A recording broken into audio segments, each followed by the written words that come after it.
The story you are about to hear is true. Only the names have been changed to protect the innocent. Fatima Cigarettes, best of all long cigarettes, brings you Dragnet.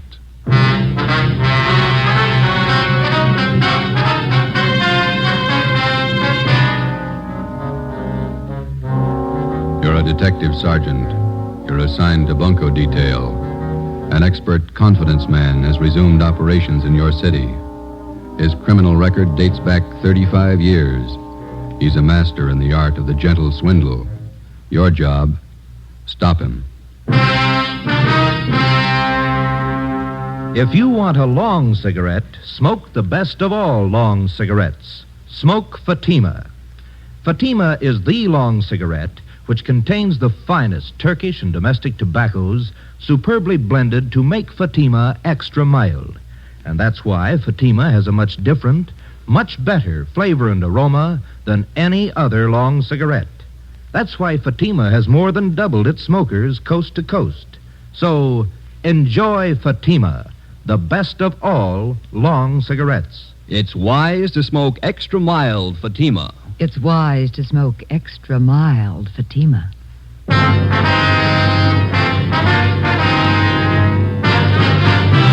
Dragnet, the documented drama of an actual crime. For the next 30 minutes, in cooperation with the Los Angeles Police Department, you will travel step by step on the side of the law through an actual case from official police files.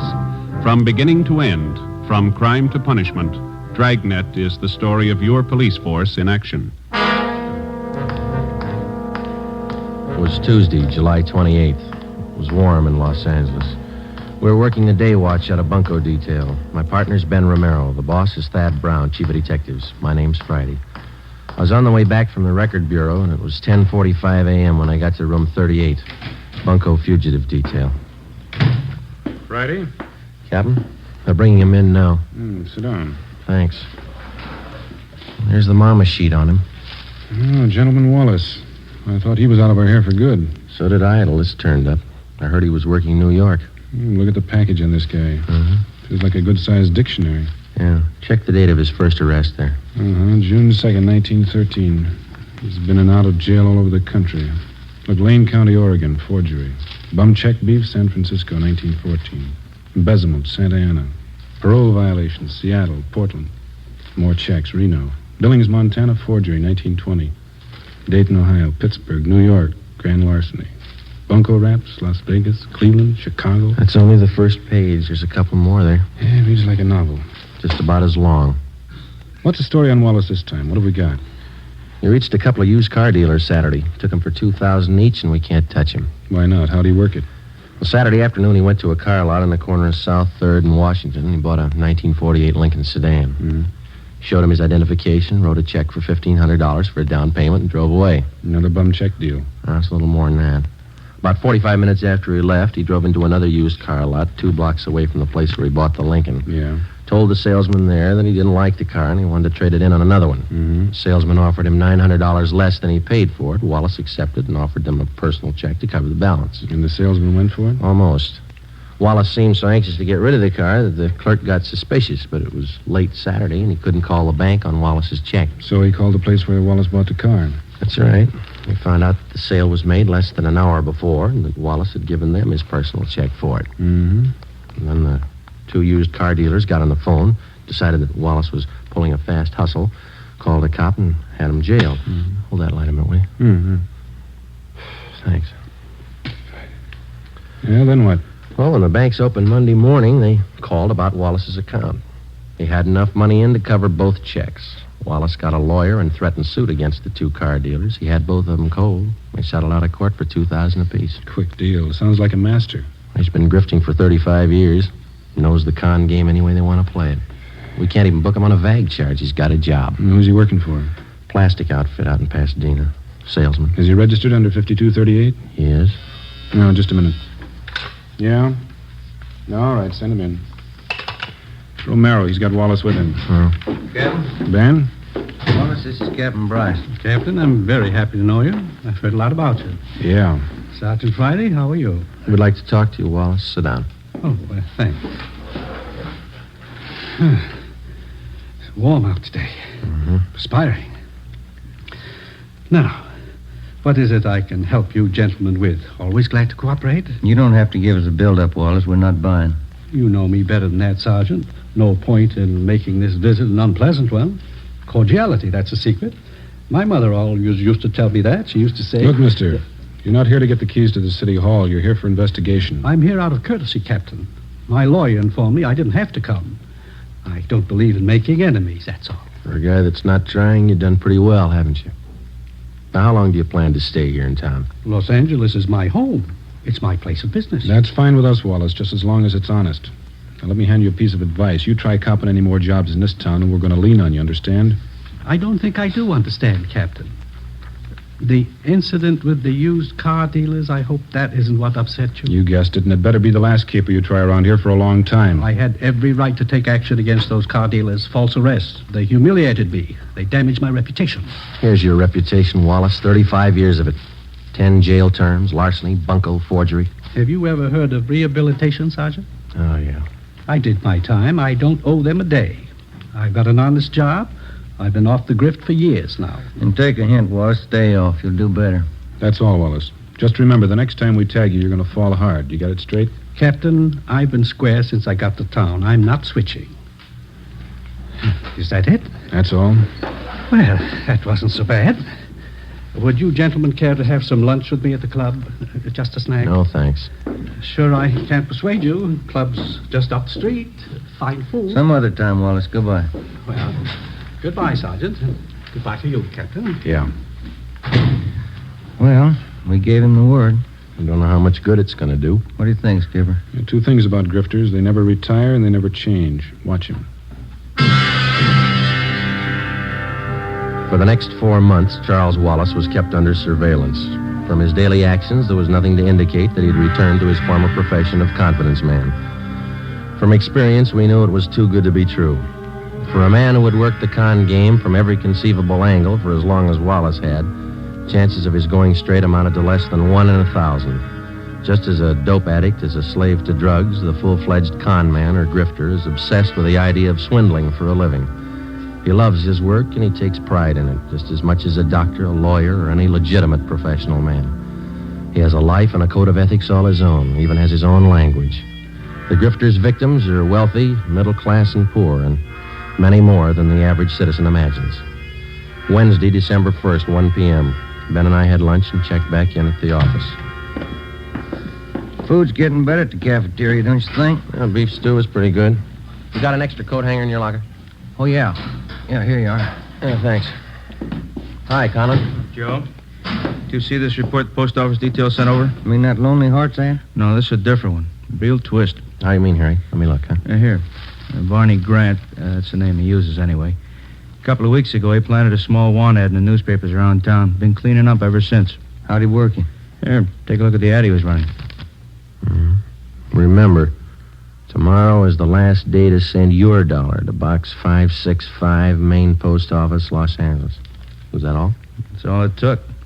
Last couple of days, been getting about 40 letters a day from people in this city. With $1 in each one. Ad doesn't promise a thing. Just send your dollar. People send them. They picked the guy up, Harry? He called for the last batch of letters 2 days ago. Probably pulled out. Postal inspectors checked the address he gave when he applied for the box. They never heard of him there. Barney Grant. Does that sound familiar to you, Ben? Little, yeah. Maybe R&I has a package on him. Friday, see you a minute. Right, Captain. Ben, you and Conan want to check that name through R&I? I'll be in with the skipper. Yeah, okay, Jack. Friday, close the door, will you? Sure. This is Mr. Sawyer. He's with the Western Central Railroad, Sergeant Friday. Sergeant. How are you? It's about Wallace, Friday. Mr. Sawyer has a complaint against him. We've got the crime report. Gentleman Wallace? Yeah. You want to fill him in, Mr. Sawyer? Well, Sergeant, I'm employed as a standards engineer for the Western Central Railroad.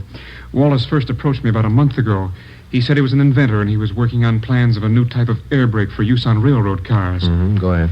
He said he'd conceived the idea, but that he needed more time and money to perfect his invention. He told me I'd share in half of the profits he got from his idea. It sounded more than fair. How much money did you give him? All I had in my savings account, $3,000. I talked it over with the wife, and the idea looked real good on paper. Yeah. I didn't expect to make too much money for myself out of this, but I thought that if I could get a hold of this braking system, it would certainly help the company out. Mm-hmm. He took your money, and you haven't heard from him since. Well, I presented the plans to the chief specifications engineer in our eastern office. Yeah? I got an answer yesterday, airmail. Our New York office has been working for 2 years on exactly the same set of brake plans. And how'd he get a hold of them? From the Patent Bureau in Washington. Oh, the company has a patent pending on the new device. It's all legal, isn't it? Yes. He simply got the information from them, drew up an exact copy, and submitted them to me. He sold you an invention that your company already owned. Yes, sir. And I'm out $3,000. You know where Wallace might be now? We've checked the boarding house where he was staying. He left there last night. No forwarding address, nothing. We've got an all-out points bulletin on him. Do everything we can. Well, thank you, Captain. Sergeant Friday. Mm-hmm. You have my card. If there's anything I can do to help, please call. All right, Mr. Sawyer. Goodbye. So long. I know what we're looking for, Joe. Well, let's see. What's that, Romero? On that phony ad the post office detail reported this morning. Check the name Barney Grant through the crime index. That's the name of the guy used. Yeah? Oh, this is the package on Gentleman Wallace. That's right. His alias list goes for 3 pages. Read them again. Charles French, Walter Grant, Charles Grant, Barney Grant. That's right. Gentleman Wallace, Barney Grant, same guy. We got out a local broadcast, an APB, and a radiogram on Charles Gentleman Wallace. For a full month, there wasn't a sign of him. Then we received a communication from the Denver, Colorado Police Department. Wallace had cashed worthless checks in that city in the amount of $2,500, and then he'd skipped town. But before he left Denver, he managed another deal. He sold 30 cartons of electric razors, which 1, did not belong to him, 2, had been stolen from another con man and resold, and 3, the razors didn't work in the first place. The mechanisms had been taken out and replaced with lead weights. Another 60 days passed before we got the next report on Wallace from Cleveland, Ohio. By means of forged papers, 2 well-versed assistants, or ropers, and a fast line of talk, Wallace had sold a Cleveland hardware concern a shipment of 10-penny nails, much below the market price. He collected $1,200 as partial payment for the shipment, but it was never delivered. 8 a.m. Monday, March 3rd. Ben and I checked in for work after a weekend off and found a message in the book to report to Chief of Detectives Thad Brown.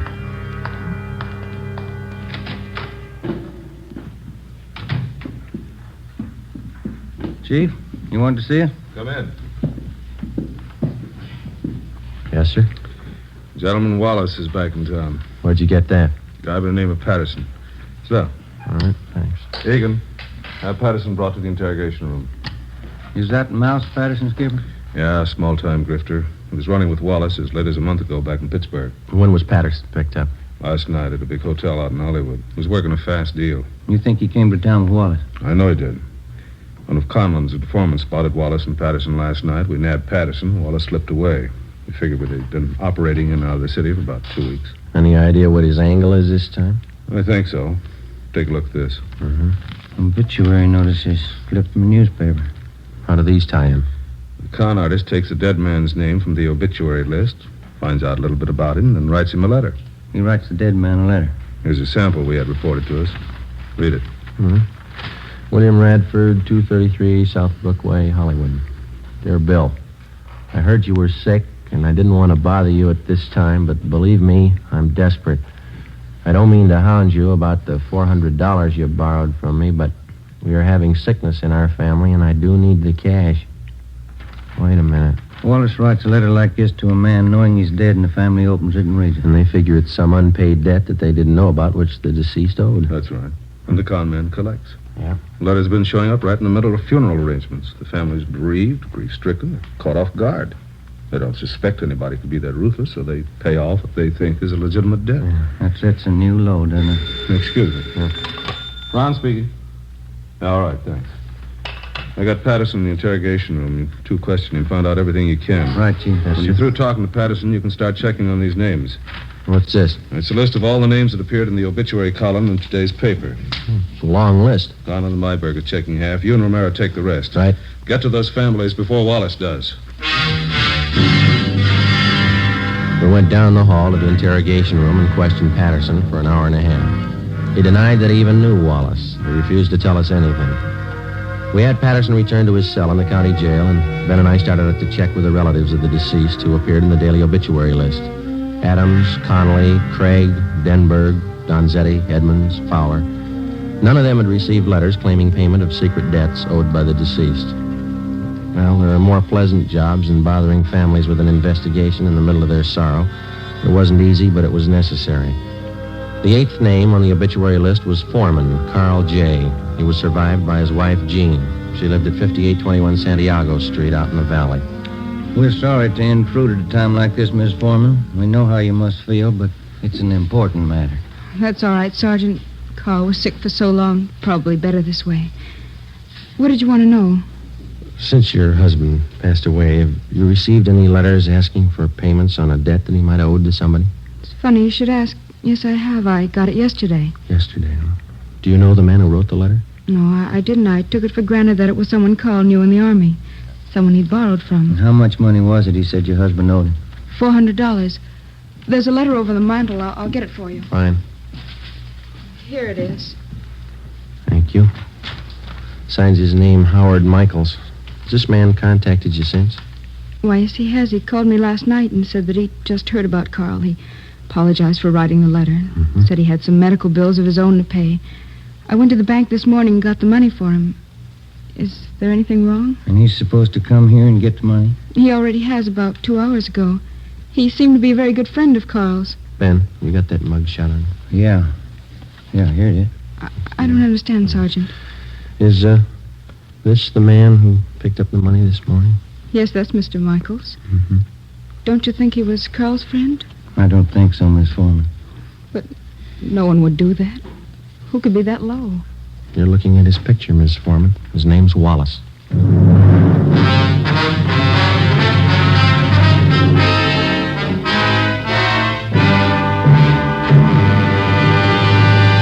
You are listening to Dragnet for the step-by-step solution to an actual police case. Here, step by step, are the reasons why Fatima has more than doubled its smokers from coast to coast. Step 1. The name Fatima has always stood for the best in cigarette quality. Step 2. Long cigarette smokers discover Fatima has a much different, much better flavor and aroma. Step 3. Long cigarette smokers find Fatima extra mild. Fatima is the long cigarette which contains the finest Turkish and domestic tobaccos superbly blended to make Fatima extra mild. And that's why more and more smokers every day agree It's wise to smoke extra mild Fatima. It's wise to smoke extra mild Fatima. Yes, the name Fatima on that golden yellow package is your insurance of an extra mild smoke.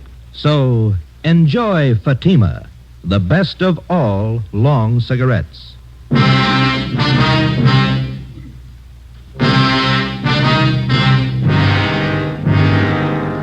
Over the past century, the confidence man here in the United States has earned the dubious title of aristocrat of the underworld. Among small-time thieves, cutthroats, dope peddlers, pickpockets, and similar small fry, he's looked up to and respected. The true con man does not consider himself a crook or a thief in the ordinary sense of the word. He's smooth, courteous, fast-talking, and he lives by his own code of rules. He never uses violence. He makes his living by his wits alone. Generally, he's far above average intelligence, and he's totally without a conscience. He thinks no more of fleecing a day laborer of his wages than he would of fleecing a millionaire. Because of their carefully planned operations, only a handful of confidence men are ever brought to trial. Monday, March 3rd, 6 p.m. Ben and I completed our interviews with the families of the deceased and returned to the office. Hi, you two have any luck? Wallace is the guy. We found out that much. Who identified him? Woman out in the valley, a Mrs. Foreman. Wallace posed as an old friend of her husband's, took her for $400. How about Colin and Myberg, Captain? They get anything? They haven't checked in yet. I'm waiting for him. How does Mrs. Foreman make the payoff to Wallace? Through the mails? No, sir. He came out and picked up the dough in person. Yeah, then there's no chance of tracing him through the post office. Seems like he comes up with a new M.O. every day. We checked out the rest of the families of the deceased on the list the chief gave us. No leads. Don Myers in handwriting checked the letter Mrs. Foreman got. The writing matches with the others. It's Wallace. Hi. No, Conlon. Myberg with you? Down the hall in handwriting. Checking a couple letters with Myers. Do any good today, Harry? Some. We found 2 families got phony letters through the mail. Same deal, Wallace. They pay off to him yet? Neither one. Told him to sit tight and call us if the guy should contact him again. Explain the setup. Who are the people, Harry? Let's see. One's an old fella. Oscar Dunn. Lives over in Highland Park. Others a pretty wealthy family, Bel Air. Here it is. Elizabeth Secor. She's the wife. Mm-hmm. Husband's name, Burton James Secor. Investment broker. Died day before yesterday. How much of a debt is he supposed to have owed? The guy in the letter claims $1,200. Signed myself, William Kilbright. The letters mention anything about how the payoff's supposed to be made? The guy wrote he'd contact him by phone first, then make arrangements to meet him. Both families will call as soon as they hear from him. Now, if he doesn't change his M.O., we're set. Conlon, you and Myberg stick with the family in Highland Park. Make sure they understand perfectly what the setup is. If Wallace makes a contact, be there. Okay, Cap. Joe, you and Ben cover the family out in Bel Air. Okay, you got Secor's address here? Well, here's a crime report. It's got all the dope. Good. Well, Now, I'll grab it. Bunko, fugitive, Conlon. Yes, ma'am? When? All right, thanks. We'll take care of it. Secor's. Wallace just called him. what's the pitch? Wants to pay his respects. He's going to visit him tonight. 7:35 p.m. Monday, March 3rd. Ben and I drove out to Bel Air to the Secor place. It was an English-type mansion with a circular driveway out in front. The wake for Mr. Secor was being held in the living room. The butler showed us into the library where Mrs. Secor was waiting. She told us everything that had transpired since she first received the letter from Wallace following her husband's death. She said Wallace had promised to be at her home promptly at 9 p.m. We waited. 9 p.m. came and went. We told her that if the suspect should call to make any concessions, we'd agree to anything in order to set up a meeting with him. At 10 minutes past 10, the phone in the library rang. Mrs. Secor answered it. I listened in on the extension. I'm terribly sorry, Mrs. Secor. I did want to get out to pay my last respects, but I'm afraid that will be impossible. Oh, I'm sorry you won't be able to come. I'd like to settle up that debt, the money that Burton owed you. I do hope you understand, Mrs. Secor. It's very difficult for me to bring up such a subject at this time of your bereavement, but I do have need of the money. You see, it's my wife. She's quite ill, and, well, there are medical expenses to be met. Oh, I understand. When would you like to come for the money? Well, would tomorrow be all right? My husband's funeral is tomorrow. Oh, I see. Well, where will that be? At the cathedral on Sunset Boulevard. A requiem mass at St. Mary's at 9 o'clock. Well, since I don't want to bother you personally anymore, I wonder if it would be possible for you to leave the cash with the head usher there at the church. Well, yes, all right. I think that would be the best way. All right, then. Good night, and thank you. Yes, good night. I'm sorry. I know that's not easy for you. That's all right, Sergeant. It's strange, isn't it? What's that? One man burns out his whole life making money. The next man spends his time trying to steal it. What does it all mean? I don't know. We got 2,600 men down in the county jail, and they all think they've got the right answer.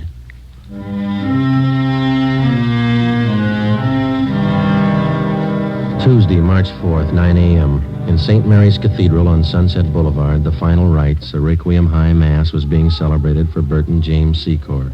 Ben and I were stationed at the rear of the church. Conlon and Myberg, together with two other men from Bunko Detail, covered the side exits.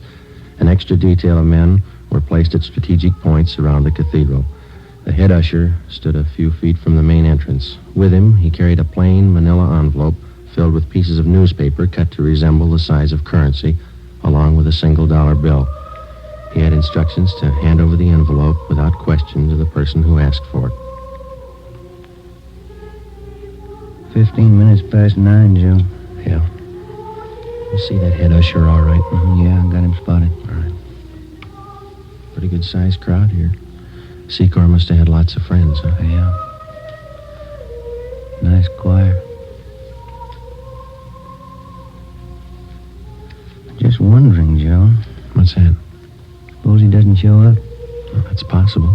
He might have gotten suspicious. Could be. What time you got now? It's 9:20.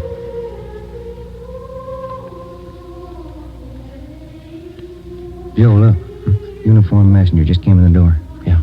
He's looking around. He's going up to the usher, talking to him. That's it. Usher gave him the envelope. Messenger's leaving. I know. Let's hold it. Give him a lead.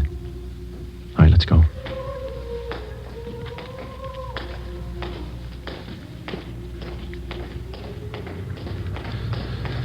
Now, let's go, Ben. Don't lose him. He's getting into that cab. Come on. Slide over. You got the cab number? Yeah, let's move. 10:30 a.m. Ben and I trailed the cab to a bus depot in downtown Los Angeles. We followed the messenger in and watched him check the manila envelope in a key locker. We waited. At 11:45 a.m., another uniformed messenger entered the bus depot, picked up the envelope, and left. We followed him to the Union Railroad station, where he left the envelope at the traveler's aid desk. At 3 p.m., the envelope was still there, unclaimed. No sign, Joe. What do you think? I don't know. It's a pretty fancy switch he's got worked out. Yeah. What time's the next train leave? 3:25. Coast Limited for San Francisco. 3:21 now. Wait a minute. See that porter over at the desk there? I'm talking to that girl there. I don't know. That's it. She's giving him the envelope. Come on. Yeah.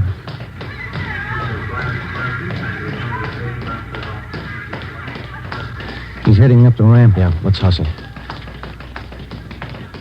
You turn up the left? Yeah, passenger platform, Coast Limited. Not much time. Come on, run. Come on, Van. Where'd the porter get on? Next car. Come on, run. Let's jump. This way. Through here. That the same porter? Yeah. He's knocking at the door to that compartment, handing in the envelope. That's it. Let's go. Yeah, it's locked. Knock. Yes? What is it? Conductor. Just a minute. What is this? All right, Ben. Now, look, Sergeant, there's no need for any unpleasantness. Certainly we can sit down and talk this thing over like intelligent human beings. Grab the luggage, will you, Ben? All right, let's go, Wallace. Look, will you wait a minute, please? I'm sure we can come to some agreement. I have plenty of money. Look, right here alone in this envelope, plenty of... There's only $1 here. The rest is newspaper. Yeah. I've been taken. So have a lot of people. Let's go.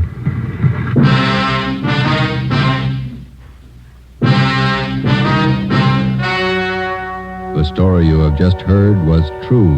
Only the names were changed to protect the innocent.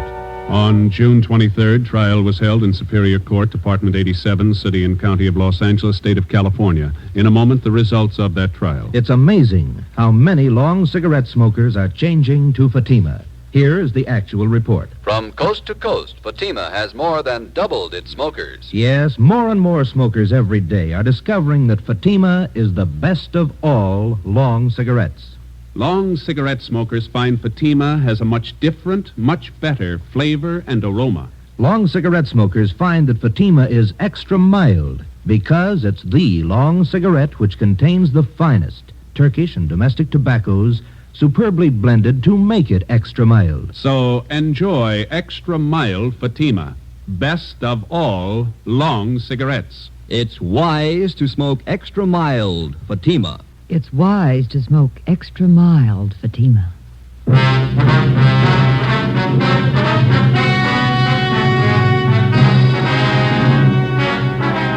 Charles Gentleman Wallace was tried and convicted on 4 counts of grand theft and sentenced to the state penitentiary for the term prescribed by law, with holds being placed on him by 4 other states.